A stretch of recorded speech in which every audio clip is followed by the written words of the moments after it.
L'agence Sovimo vous présente les clés de l'immobilier. Visez haut, visez beau, visez Sovimo.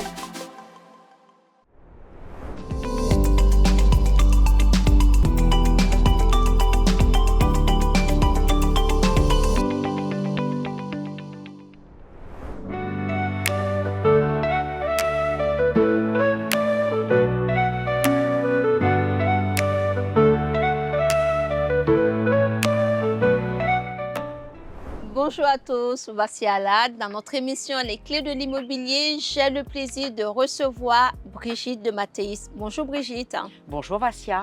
Brigitte, est-ce que vous pouvez nous parler de vous présenter s'il vous plaît? Eh bien donc, je m'appelle Brigitte de Mathéis, je suis paysagiste concepteur depuis maintenant plus de 30 ans Oui. et je crée des jardins méditerranéens. D'accord. Des jardins méditerranéens tout simplement parce que j'ai une passion pour ma région. Oui. J'ai une passion pour cette ombre et cette lumière qui crée cette grâce. Oui. Vous parlez de jardin méditerranéen. Comment pouvons-nous le définir? Le jardin méditerranéen est avant tout authentique. Oui. Pour quelle raison? Parce qu'il se travaille uniquement avec des végétaux persistants. C'est-à-dire que ce sont des végétaux qui ne perdent pas leurs feuilles. Il faut bien comprendre que le jardin méditerranéen se crée sous le soleil de la Côte d'Azur, sous un climat doux. C'est-à-dire que, contrairement à des végétaux caducs qui perdent leurs feuilles et qui vont être utilisés dans des climats, sous des climats plus rudes, le jardin méditerranéen va être beau l'été comme l'hiver. D'accord. Parce que il n'a pas besoin d'une telle exubérance avec les fleurs, comme les autres jardins. Et je le dis toujours bien volontiers, vous savez, notre exubérance à nous, c'est le soleil. Tout à fait. Tout à fait. C'est génial. Brigitte, est-ce que vous pouvez nous parler un peu de l'ombre et de la lumière dans le cadre d'un jardin méditerranéen? Alors, l'ombre et la lumière, c'est vraiment la base de tout. Il faut comprendre que le jardin méditerranéen se traite avec une infinité de verts. Il y a des verts bleus avec les teucriums, il y a des verts gris avec les oliviers, il y a des verts noirs avec les cyprès, il y a des verts jaunes avec les pittosporum tobiranana. Et c'est cette association de verts qui va créer différents volumes, qui va créer des perspectives, qui va agrandir le jardin, qui va le rétrécir. Et en fonction du lieu, c'est cette association de verts qui va donner l'âme au jardin. Et puis, le jardin méditerranéen va fleurir, comme je l'ai dit tout à l'heure, d'une manière moins exubérante que sous d'autres climats. Et il va fleurir de fin février à mi-décembre. D'accord. Et il faut bien comprendre une chose, c'est que ce qui est beau dans le jardin méditerranéen, c'est que c'est cette fameuse ombre et lumière. Oui. Mon métier, Oui. à moi, c'est de créer des formes par rapport à cette association ombre et lumière que les peintres du monde entier viennent chercher sur la Côte d'Azur. Oui. On va parler maintenant de volume. Comment arrivez-vous à donner du volume à un jardin? Eh bien, les verts jaunes agrandissent certains espaces. Oui. Les verts noirs des cyprès créent la perspective. D'accord. Moi, vous savez, lorsque je parle de jardin, j'ai toujours 4 mots bien fétiches. Oui. C'est le rythme, le tempo, l'ombre et la lumière. Je crois que quand on a compris ça, on a tout compris. Alors, le rythme et le tempo, c'est lorsque les choses sont réussies, lorsque les choses sont à leur place, c'est évident, c'est posé, c'est souple, c'est là, c'est en place. Oui. Et c'est comme ça que je trouve que l'on obtient la fluidité d'un jardin. C'est exactement comme si vous compariez un athlète. Oui. Un athlète, pour qu'il atteigne son but, il faut qu'il soit fluide. Tout à fait. Et bien, dans tout art maîtrisé, ce sont toujours le même process qui est à envisager. Vous êtes une créative. Que doit-on entendre par le mot créatif? Alors là, je serais bien embêtée pour vous répondre parce que ça, on est créatif ou on ne l'est pas. Oh oui. Ça ne s'apprend pas sur les bancs d'une école. Mais c'est exactement comme si, prenez par exemple les notes de musique d'un piano. Ce sont Oui. toujours les mêmes notes.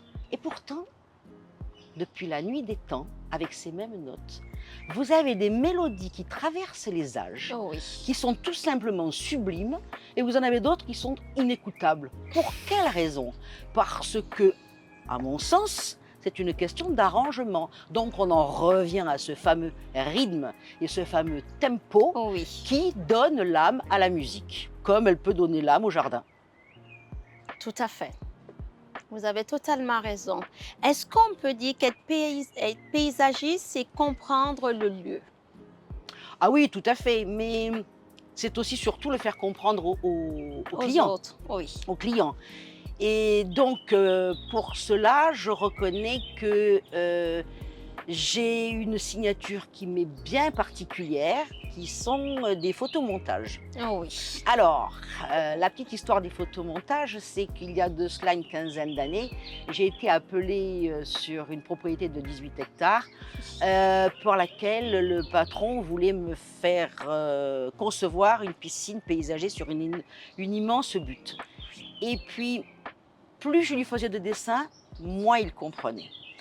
Je lui plaçais le spa en bas, la cascade à côté, etc., avec diverses manières de travailler cet espace-là, et il n'y avait rien à faire. Oh oui.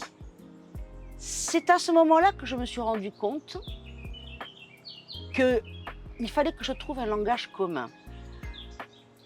Et c'est ainsi que, tout à fait par hasard, on va dire, j'ai démarré mes photomontages. Alors il est bien évident que maintenant ça peut faire sourire, mais à l'époque le 3D n'existait pas.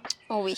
Donc il est bien évident qu'avec les photomontages qui sont travaillés avec l'ombre et la lumière, c'est ce qui fait toute la différence pour proposer un jardin mature et surtout réaliste. C'est tout à fait réel. La manière dont vous travaillez les jardins et cette manière de pouvoir, avec vos photomontages, le présenter aux clients pour qu'ils puissent comprendre la réalité et la réalisation de votre créativité, c'est une très belle idée que vous avez eue. Surtout, comme vous l'avez si bien souligné, il y a quelques années en arrière, ce n'était pas une pratique courante. D'ailleurs, c'est ce qui m'a permis d'écrire mon deuxième livre. Parce que j'ai écrit 3 livres sur les jardins. Le premier s'intitule Dialogue avec des jardins méditerranéens, dans lequel je présente 4 jardins Oui. qui sont toujours faits créés avec les mêmes végétaux et qui pourtant n'ont pas du tout la même âme. Oui. Et le second livre, qui s'appelle De l'art à l'architecture du jardin, a été édité à la base grâce à cette signature et cette propriété dont je viens de vous parler. Oui. Et sur ce second livre, j'ai eu la chance et l'immense honneur d'avoir la préface de Monsieur Alain Baraton qui me compare au Petit Prince, excusez du peu. C'est extraordinaire cette comparaison qui a été faite. Pouvez-vous nous parler, Brigitte, d'où vous vient votre passion en tant que paysagiste? Je pense que, étant d'ici, je suis persuadée que lorsque l'on est enfant, on emmagasine plein de choses à notre insu, sans s'en rendre compte. Et en fait, ces choses-là, je suis sûre qu'elles sont au fond de nous et qu'elles sont là pour être restituées un jour. Oui. Ou pas. Donc finalement, la question est de savoir pourquoi on est fait. Oui. Et en rebondissant là-dessus, parlez-nous de l'âme de vos jardins. Parlez-nous un peu de leur existence. Comment est-ce que vos jardins s'offrent à nous, même s'ils sont récents? Oui, c'est vrai que tous mes clients me font toujours cet immense compliment en me disant que mes jardins sont là comme s'ils avaient toujours existé. Tout simplement parce que je pars du principe que lorsqu'on crée un jardin, il ne faut pas tout casser. Ah oui. Il faut au contraire s'appuyer sur le passé pour pouvoir créer ce futur. Et c'est ça, en s'appuyant sur le passé, qui nous permet d'avoir cette relation. On relie Ah oui. diverses époques et c'est ce qui fait, je pense, que mes jardins ont cette âme qui plaît tant à mes clients. Eh bien, c'est génial. C'est quoi pour vous, tout en parlant de jardin, créer des choses simples? Mhm. Créer des choses simples. Pour moi, tout art maîtrisé paraît extrêmement simple. Parce qu'il n'y a rien de plus difficile que de faire des choses simples. Prenez par exemple la danse, Oui. la musique, la photographie. Prenez même les chefs étoilés. C'est la grande mode actuellement. Oui. Il n'y a pas plus créatif que les chefs étoilés, puisqu'ils ont quand même appris avec leur maman ou avec leur grand-mère ou avec leur tante. Bref, ces gens-là arrivent avec 4 ingrédients de base à Oui. vous faire des merveilles. Tout à fait. Alors que moi, si vous me donnez les mêmes 4 ingrédients de base, je ne monterai pas la sauce comme eux. Donc, c'est ça pour moi, faire des choses simples. On en revient à la fluidité. Oui. Les choses sont évidentes. C'est désarmant de simplicité. Et c'est ça l'élégance. Et c'est ça la créativité également. Tout à fait. Ce qui fait de vous une créative. Tout à fait. Brigitte, quels sont les conseils que vous pouvez donner à quelqu'un qui nous regarde et qui aimerait avoir un jardin méditerranéen? Un jardin méditerranéen, il se crée avec une quinzaine de plantes. 20 tout au plus, pas davantage. Oui. Un jardin, c'est pas fait pour ressembler à la pépinière du coin. Un jardin, il est fait pour poser des volumes. Exactement comme un architecte va poser les volumes dans une maison, la paysagiste que je suis va poser les volumes dans le jardin. Ah oui. À la seule différence, c'est que moi, je travaille avec du vivant. C'est-à-dire que les végétaux vont grandir, ils vont évoluer, Oui. ils vont s'adapter. Et il n'y a que moi qui connais le résultat. Et il faut absolument me faire confiance. Ah C'est pour oui. cette raison que bien souvent, je propose les photomontages. Parce que lorsque je propose les photomontages, je propose le jardin mature. Ah oui. Alors, il est évident que je propose plusieurs photomontages parce qu'il y a toujours plusieurs manières de traiter un jardin.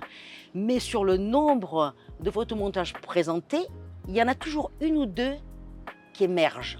Ah oui. Et on le voit, et on dit, bon sang, c'est ça qu'il faut faire. Que je place une piscine, que je place un portail, que je place évidemment des végétaux. L'évidence s'impose à nous. Oui. Et le client comprend. Tout à fait. Brigitte, expliquez-moi, lorsqu'un client vous sollicite, quelles sont les étapes pour que vous puissiez lui créer un jardin? Alors, Du premier coup de fil à la réalisation du jardin. oui, la première étape, c'est donc de bien comprendre ce que le client souhaite. Mais il faut quand même admettre que la décision finale, c'est le jardin qui impose, Oui. ce qu'il faut faire. Il faut comprendre, il faut s'adapter au lieu. Une fois que ça, c'est à moi de le comprendre, à moi de le faire comprendre au client par les photomontages. Et une fois qu'on a pu échanger, que l'on a pu converser, après je passe à la partie un peu plus technique qui est le plan de masse, lequel lui, je le travaille à la main, à l'encre de Chine, au bon vieux Rotring, à l'ancienne, comme on faisait avant. Et ce plan de masse donc permet d'éviter toutes les erreurs, Oui. me permet de suivre les équipes et permet surtout aux équipes de pouvoir faire des devis cohérents. Ah oui. Parce que le but du jeu, c'est quand même d'éviter les mauvaises surprises. Tout à fait. Voilà. Quel type de client avez-vous la plupart du temps? J'ai tous les types de clients. Du plus petit jardin au plus grand. Oui. Mais quelle que soit la grosseur du jardin, le client qui fait appel à moi fait appel à mes services parce qu'il a compris qu'il est plus compliqué que ce qu'il n'y paraît de faire un jardin. Et certains ont fait nombre d'erreurs et le jardin est tout à recommencer. D'autres ont fait très certainement de grandes erreurs par le passé sur d'autres propriétés Oui. et ils veulent un jardin pérenne tout simplement. Je vous remercie, Brigitte, pour cet éclairage. Ça a été parfait de voir avec vous comment constituer le volume d'un jardin méditerranéen, comment le jardin vit, quel nombre de plantes avons-nous besoin, mais surtout de votre passion, de votre créativité et surtout de l'accompagnement et le côté humain que vous mettez au service de vos clients. Je vous remercie. Merci à vous, Vassia, merci bien. Je vous remercie de nous avoir suivis. Je vous souhaite une excellente journée. Prenez très bien soin de vous et à très bientôt dans notre prochain épisode. Merci, au revoir.